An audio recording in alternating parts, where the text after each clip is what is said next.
KCR interview ఒకటి, తర్వాత జగన్మోహన్ రెడ్డి గారు వైజాగ్ స్టీల్ గురించి చేసిన ప్రస్తావన, రెండు అండి. కేసీఆర్ చాలా వ్యూహాత్మకంగా అనాలి, సుదీర్ఘంగా.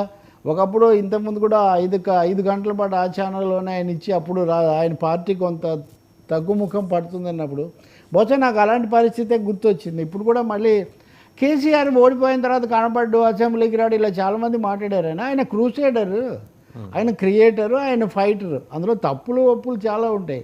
అందుకని ఆయన ఏదో తెరమరుగా అయిపోతారు, కనబడరు అనేది అది చాలా పొరపాటు అని నిన్న ఆయన చెప్పాడు. అయితే he justified everything he did and everything is doing. What is missing is the kind of minimum an amount of self criticism దాంట్లో ఎంత మాత్రం లేదు. అలాగే పీపుల్స్ వర్డిక్ట్ కారణాలు ఏంటి, అంత 10 ఏళ్ళు పట్టం కట్టిన వాళ్ళు ఎందుకు ఓడించారు అన్న దాని గురించి మటుకు మేము కూడా ఆత్మవిమర్శ చేసుకుంటామన్న దృష్టి అయితే ఆయనకు అంతగా ఉన్నట్టు కనపడలేదు.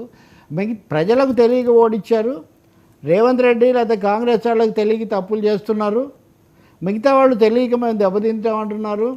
సార్ అన్నీ తెలుసు అనుకున్నా కానీ ఆత్మవిమర్శ చేసుకోవాల్సిన అవసరం ఉంది సార్. ఆయన నిన్న మాట్లాడిన దాంట్లో ట్యాపింగ్ ఉంది. ఏమంటారు, ఉదాహరణకు మాకేం సంబంధం, ఎవరైతే వాళ్ళు నిఘా విభాగం వాళ్ళ అవసరాల కోసం చేసుకుంటారు, మాకు ఎలా తెలుస్తుంది అంటారు. పోనీ మీరు చెప్పే సిద్ధాంతం ప్రకారం వెళ్ళినా మీకు తెలియకుండా మీ పాలనలో కూడా కొన్ని జరిగే అవకాశం ఉంది అనే దానికి అదొక ఉదాహరణ కదా. కాబట్టి అలాగే ఈ ప్రాజెక్టుల గురించి ఏం తెలియదు, ఆ బ్లాక్లో స్తంభాలు పిల్లర్లు కుంగిపోయినా కానీ అసలు ఆ బ్యారేజ్ లేకుండా నీళ్లు సప్లై చేయొచ్చు అంటారు. మరి అవన్నీ మీరు పంచుకోవచ్చు, మాట్లాడవచ్చు, ఎవరు కాదంటారు. ప్రజలతో పంచుకోండి, లేదా ముఖ్యమంత్రితో పంచుకోండి. ఒకరినొకరు తీవ్రంగా అనుకోవాల్సిన, ఆవేశపడాల్సిన భాష ఏం లేదు. సో చూడాలి మరి ఆయన కొంచెం ఆత్మవిమర్శ చేసుకుంటారా. ఇంకొకటి వారసుడు ఎవరనేది ఏం నిర్ణయం చేయలేము. ఎందుకంటే KTR is next in line అని చాలా స్పష్టంగా భావిస్తూ వచ్చారు. ఆయన చెప్పకపోవచ్చు, దాటవేయచ్చు, కానీ దాటేయలేదు. ఎవరు అవుతారు ఇవన్నీ కూడా భవిష్యత్తు నిర్ణయించాలి. కేటీఆర్, హరీష్ ఉన్నారని 2 పేర్లు ఆయన నోట్లో నుంచి ఈ కాంటెక్స్ట్లో తీసుకొని వచ్చి చెప్పడం.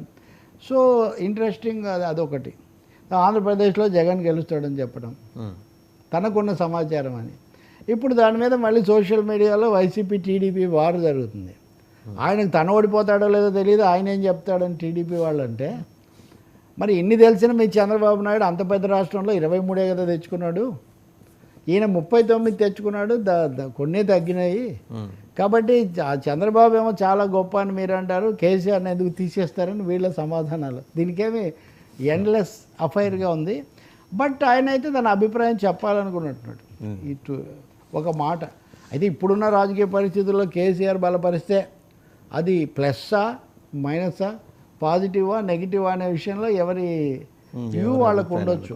ఇక్కడ కనెక్షన్ ఏమంటే మొన్న కేటీఆర్ కూడా మాట్లాడింది ఆ ఛానల్లోనే, హైదరాబాద్లో అన్ని ప్రాంతాల ప్రజలు చాలా సుఖంగా సుభిక్షంగా ఉన్నారు, వీళ్ళందరూ మాకు ఎక్కువ సీట్లు ఇచ్చారు అని. సో ఎక్కువ మంది హైదరాబాద్ జంట నగరాల్లో ఉంటారు అనుకుంటే వీళ్ళల్లో ఎక్కువ మంది తమతోనే ఉన్నారు, వీళ్ళు వాళ్ళకు మద్దతు ప్రకటిస్తున్నారు. సో ఈక్వేషన్ మీరు ఒక చిన్న ఈక్వేషన్ డ్రా చేయొచ్చు. చూడాలి మరి ఇంకా దీని మీద